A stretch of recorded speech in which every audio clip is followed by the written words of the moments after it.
नमस्कार दोस्तों, आप देख रहे हैं पनियाल स्टडी कैप्सूल। और आज इस वीडियो में डिस्कस करने वाले exam stenotypist post code 673 conduct किया गया था बोर्ड के द्वारा 3 फरवरी 2019 को। ऑलरेडी हम इसके काफ़ी सारे पार्ट बना चुके हैं और ये पार्ट लास्ट रहेगा जिसमें हम डिस्कस करने वाले हैं इंडियन पॉलिटी और इंडियन इकोनॉमिक्स की कुछ एक क्वेश्चन जो एग्ज़ाम में पूछे गए थे।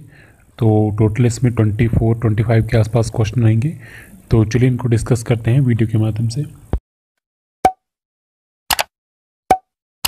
तो चलिए इसी के साथ वीडियो की शुरुआत करते हैं। 146 विच of the following country enjoy a federal form of government.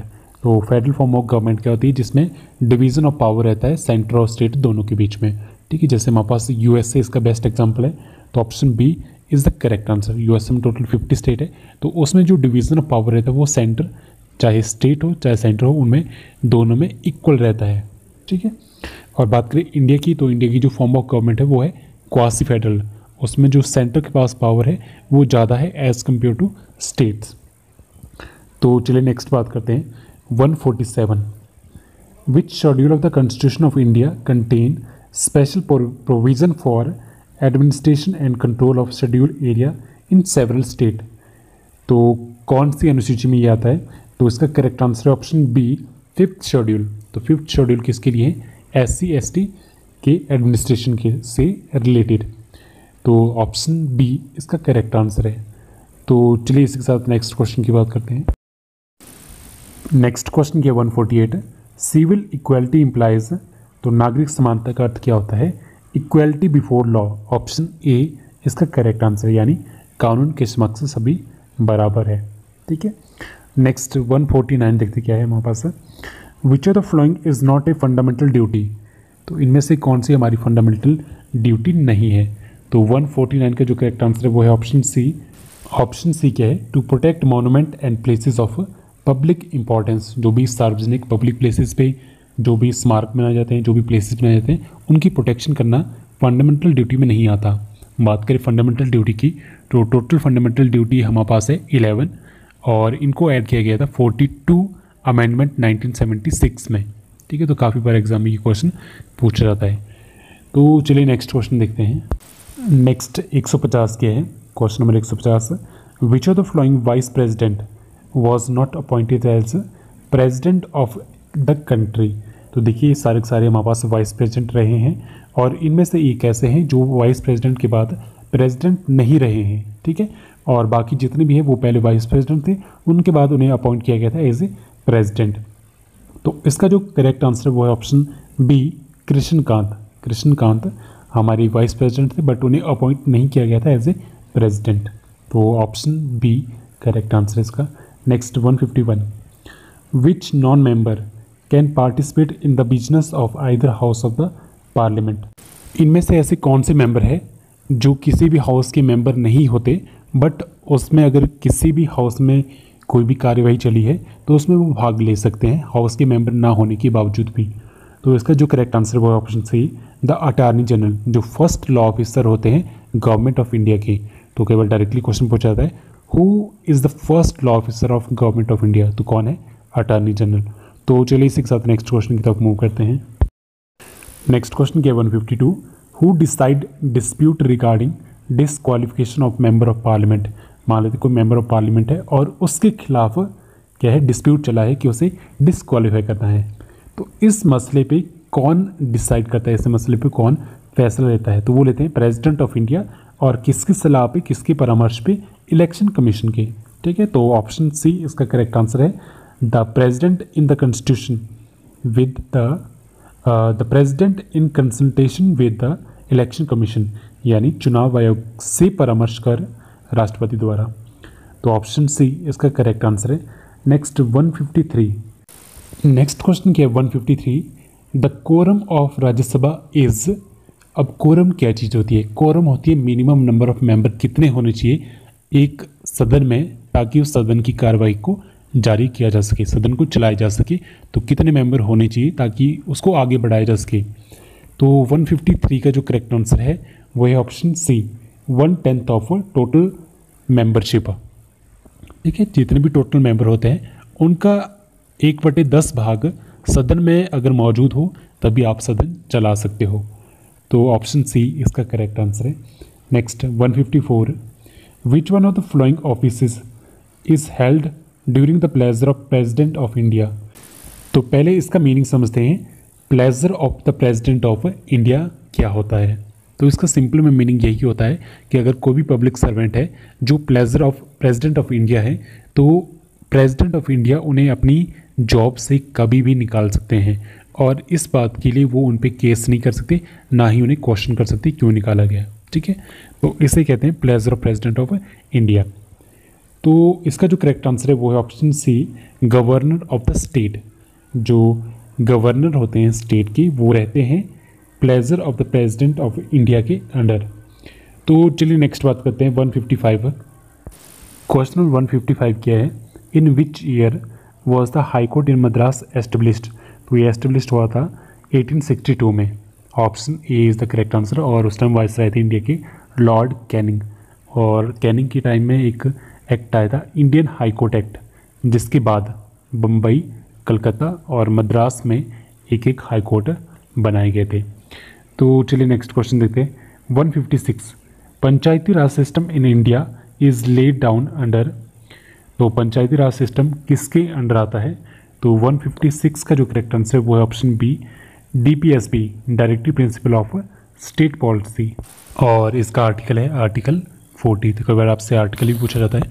और पंचायती राज सिस्टम अलग से भी है पार्ट 9 में, और आर्टिकल 243 से स्टार्ट है, और ये 11th शेड्यूल में आता है। टोटल 12 शेड्यूल है, उसका जो 11th शेड्यूल है कॉन्स्टिट्यूशन का, उसमें आपका पंचायती राज सिस्टम रखा गया है। और जो 12th शेड्यूल है वो है म्यूनसिपालिटी के लिए, और इसे ऐड किया गया था 73rd कॉन्स्टिट्यूशनल अमेंडमेंट 1992 में। ठीक है, कॉन्स्टिट्यूशन में। तो चलिए नेक्स्ट बात करते हैं 157 की। The president of India by order constitute a finance commission every year. कितने साल बाद प्रेसिडेंट के ऑर्डर के द्वारा फाइनेंस कमीशन का गठन किया जाता है। तो इसका जो करेक्ट आंसर है वो है ऑप्शन बी, सॉरी 157 का जो करेक्ट आंसर वो है ऑप्शन डी, 5th ईयर और अर्लियर एज नेसेसरी। 5वें वर्ष या उससे पहले भी जैसे उनकी आवश्यकता होती है। ठीक है, आवश्यकता अनुसार। तो ऑप्शन डी यहाँ पे करेक्ट आंसर है। तो चलिए नेक्स्ट क्वेश्चन देखते हैं। नेक्स्ट क्वेश्चन क्या है, who conduct the state assembly election. ठीक है, जो हमारे MLA के इलेक्शन होते हैं वो किसके द्वारा कराए जाते हैं। तो 158 का जो करेक्ट आंसर है वो option C, election commission of India. ठीक है, इलेक्शन कमीशन ऑफ इंडिया के द्वारा कराए जाते हैं स्टेट असेंबली इलेक्शन। तो ऑप्शन सी इसका करेक्ट आंसर है। और बताइए कि जो पंचायत की जो इलेक्शन कराए जाते हैं और म्यूनसिपालिटी के इलेक्शन होते हैं वो किसके द्वारा कराए जाते हैं। ठीक है, तो ये मेरा आप लोगों से क्वेश्चन है। Next 159, which 5 year plan had an objective of rapid industrialisation with particular emphasis on development of basic and heavy industry. तो अलग अलग 5 ईयर प्लान चलाए गए थे। तो इनमें से ऐसा कौन सा 5 ईयर प्लान चलाया था जिसका जो मेन ऑब्जेक्टिव था वो था इंडस्ट्रियलाइजेशन को ज़्यादा से ज़्यादा इंक्रीज़ करना। ठीक है, तो 159 का जो करेक्ट आंसर है वो option B, second 5 year plan. तो ऑप्शन बी इसका करेक्ट आंसर है। और ये जो प्लान था ये था PC महालनोबिस मॉडल पे आधारित। ठीक है, और इसमें जो लक्ष्य रखा गया था वो रखा गया था 4.5% डेवलपमेंट का, बट जो अचीव हुआ था वो 4.1% हुआ था। और ये स्टार्ट हुई थी 1956 से लेके 1961 तक। ठीक है, तो चलिए नेक्स्ट बात करते हैं 160 की। What is the percentage of India's population to the world population.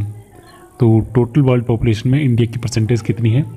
160 का जो करेक्ट आंसर है वो ऑप्शन बी, 16%। और जो गूगल पे आपको मिलेगा वो मिलेगा 17.74%। यहाँ पे एज पर ऑप्शन 16% करेक्ट है। और बात करें एरिया की तो टोटल एरिया है इंडिया का वो है 2.4%। ठीक है, इतना एरिया है।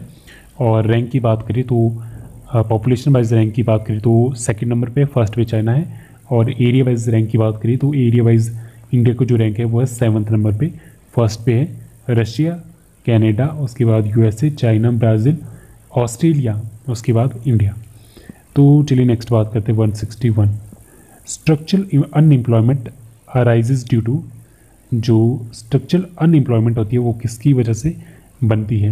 तो 161 का जो करेक्ट आंसर है वो है ऑप्शन सी, हैवी इंडस्ट्री बाइस। ठीक है, उसकी वजह से हमारे पास आती है स्ट्रक्चर अनएम्प्लॉयमेंट। अब इसको थोड़ा सा समझते हैं कि ये चीज़ क्या है। अब देखिए, मान लेते हैं कि आपके आसपास में क्या है, एक इंडस्ट्री खुली है। ठीक है, अब आपने क्या किया है, आपने जो डिग्री या फिर डिप्लोमा किया है, आपके पास जो स्किल है वो है सिविल की, बट जो कंपनी खुली है वो खुली है इलेक्ट्रिकल की। अब दोनों में डिफरेंस आ रहा है, स्किल में डिफरेंस आ रहा है। आपके पास सिविल से रिलेटेड स्किल है और जो डिमांड है वो है इलेक्ट्रिकल से रिलेटेड स्किल की। तो जो स्किल गैप आ रहा है उसे कहते हैं स्ट्रक्चरल अनएम्प्लॉयमेंट। ठीक है, और इसे इस तरह से भी कहा जाता है स्किल गैप अनएम्प्लॉयमेंट।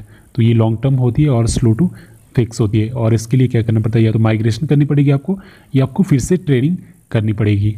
ठीक है, तो ये काफ़ी दिक्कत वाली बात होती है। तो चलिए नेक्स्ट क्वेश्चन देखते हैं, 162।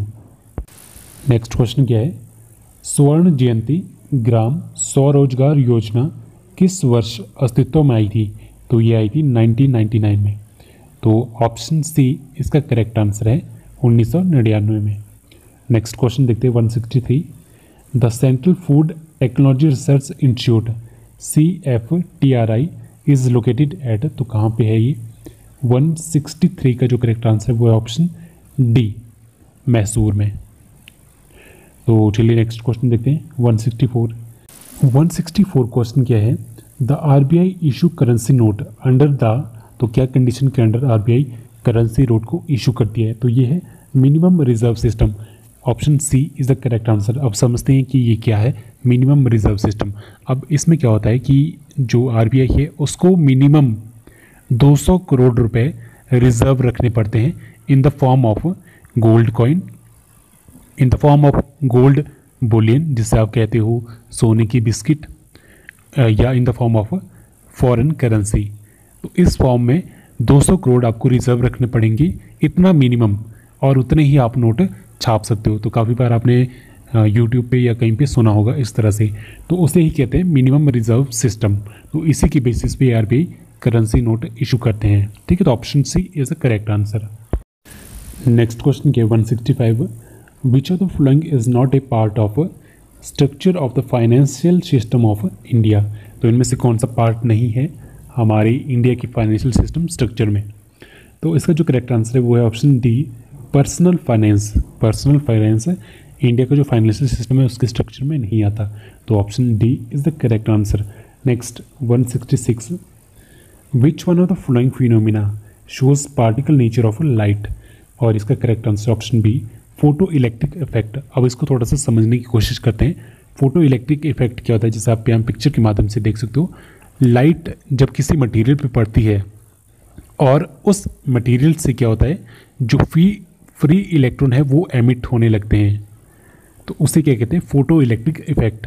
और इससे हमें क्या पता लगता है, इससे हमें पता लगता है कि जो लाइट है वो किससे बनी है, वो बनी है जो पैकेट ऑफ एनर्जी से या क्वांटम ऑफ एनर्जी से, यानी जो लाइट है उसमें पार्टिकल कंसिस्ट करते हैं। और यही सेम चीज़ क्वेश्चन में पूछी गई थी। तो option B, photo electric effect is the correct answer. Next 167। What is the purpose of adding baking soda? Baking सोडे को क्यों मिलाते हैं टू दो? ठीक है, दो क्या होता है, गूंदा हुआ आटा या जिसे हम लोई कहते हैं, तो उसमें हम बेकिंग सोडा क्यों मिलाते हैं? या फिर केक होता है, केक में क्यों मिलाते हैं बेकिंग सोडा? तो इसका मेन पर्पज़ क्या रहता है? 167 का जो करेक्ट आंसर वो option D, to generate carbon dioxide, carbon dioxide उत्पन्न करने के लिए। और उससे क्या होता है, जो आपने देखा होगा, कभी केक देखा होगा या फिर गूंदा हुआ आटा देखा होगा, जब हम उसमें बेकिंग सोडा मिला देते हैं तो उसके बाद वो थोड़ा स्पॉन्जी जैसा हो जाता है टच करने में। ठीक है, तो उसी लिए इसको ऐड करते हैं। तो 167 का जो करेक्ट आंसर है वो option D, to generate carbon dioxide. और कमेंट सेक्शन में कमेंट करके बताइए कि बेकिंग सोडे का केमिकल नेम क्या है। Next 168। Which one of the following is use to slow down the speed of neutron in the nuclear reactor? Nuclear reactor में हम किस चीज़ का यूज़ करते हैं न्यूट्रॉन की स्पीड को स्लो डाउन करने के लिए, कम करने के लिए? 168 का जो करेक्ट आंसर है ऑप्शन बी इसका करेक्ट आंसर है, मॉडरेटर। और मॉडरेटर हम यूज़ करते हैं सॉलिड ग्रेफाइट और heavy water, mostly heavy water use किया जाता है। तो option B is the correct answer. तो चलिए इसी के साथ नेक्स्ट क्वेश्चन देखते हैं। 169 हमारे पास क्या है? Which of the following gland atrophies at the age of 15 to 17 year in man. तो ऐसी कौन सी ग्रंथि है जो 15 से 17 साल की एज में डेक्लाइन होने लगती, ख़त्म होने लगती है आदमियों में? ठीक है, तो ऑप्शन बी इसका करेक्ट आंसर थायराइड ग्लैंड। ठीक है, तो option B thyroid gland is the correct answer. तो चलिए नेक्स्ट क्वेश्चन देखते हैं। नेक्स्ट क्वेश्चन के 170, विच of the flowing vitamin is helpful in treatment of viral infection. Viral infection क्या हुआ? वो इन्फेक्शन जो या बैक्टीरिया, वायरस या प्रोटोजो की वजह से होता है। मोस्टली इसमें जो वायरल इन्फेक्शन में गिना जाता है वो होता है कॉमन कोल्ड। ठीक है, और जो कौन सा विटामिन है जो इसके ट्रीटमेंट में हमारे लिए हेल्पफुल रहता है, तो वो है vitamin C. Option C is the correct answer. और थोड़ी सी बात करें विटामिन सी की, तो इसका जो केमिकल नेम है, साइंटिफिक नेम है, वो है एस्कॉर्बिक एसिड। और इसकी जो सोर्सेज है वो है नींबू, संतरा, नारंगी, टमाटर, पत्ती वाली सब्जियां, आंवला, खट्टे पदार्थ जितने भी रहते हैं उनमें विटामिन सी पाया जाता है। और इन केस इसकी डेफिशिएंसी हो जाती है तो उसकी वजह से आपकी मसोड़ फूलने लगती है और स्कर्वी रोग मोस्टली से होता है। ठीक है, और इसका यूज़ किया जाता है ट्रीटमेंट ऑफ वायरल इन्फेक्शन।